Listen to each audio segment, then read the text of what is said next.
আমি Krishnakoli Mahato, MA PhD। আমার গা অমাবস্যা, আমার চুল মেষ পালকের ফাল্গুন, আমার পিঠ সাঁওতাল পরগনা। আমার দুটো থাই, একটা বাঁকুড়া, একটা পুরুলিয়া।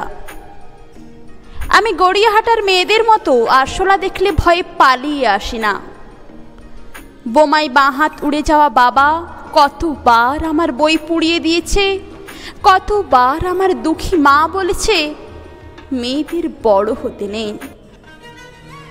মা, আমি ইউরোপ থেকে ডাক পেয়েছি, এই দেখো ইমেল। দলিত সম্মেলনে আমি পেপার পড়তে চলেছি। মা, আমি তোমার কৃষ্ণকলি মাহাতো, MA PhD। আমি যার কাছে PhD করতাম সেই প্রফেসর আমাকে রায়চকে নিয়ে যেতে চাইলেন। আমি বললাম, কেন, রায়চক কেন? উনি বললেন, রায়চকে না গেলে PhD পূর্ণ হয় না। আমি বললাম, কেন, আমি আপনার ফ্ল্যাটে যেতে পারি?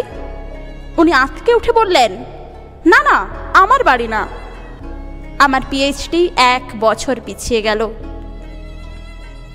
আমি ফোন করলাম, স্যার আমি রায়চকে যাব।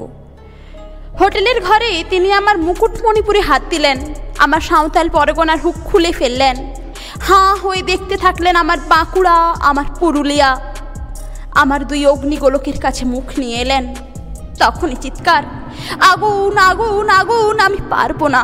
সেদিন আমার প্রফেসর আমাকে ফেলে পালিয়ে গেলেন। আমি কৃষ্ণকলি মাহাতো, MA PhD। কত কষ্ট করে, কত অপমান সহ্য করে, জঙ্গলে রাত জেগে বই পড়ে আমি এখানে এসেছি। কেউ আমাকে জায়গা ছেড়ে দেয়নি, কেউ কাউকে জায়গা ছেড়ে দেয় না, না পুরুলিয়ায় না কলকাতায়। মা, আমি চেকিং করে ভেতরে এলাম। মা, আমি ইমিগ্রেশনে দাঁড়িয়ে, বাবাকে দেখে রেখো, মানুষটার একটা হাত নেই। অফিসার আমার নাম উচ্চারণ করলেন, কৃষ্ণকলি মাহাতো। আমি বিমানের সিঁড়ি দিয়ে উঠছি মা। বিমান সেবিকা আমাকে ম্যাডাম বলল, আমাকে আমার নাম্বারে নিয়ে গিয়ে বসালো। আমি সিট বেল্ট বেঁধে ফেললাম। প্লেন রানওয়ে ধরে দৌড়তে শুরু করেছে।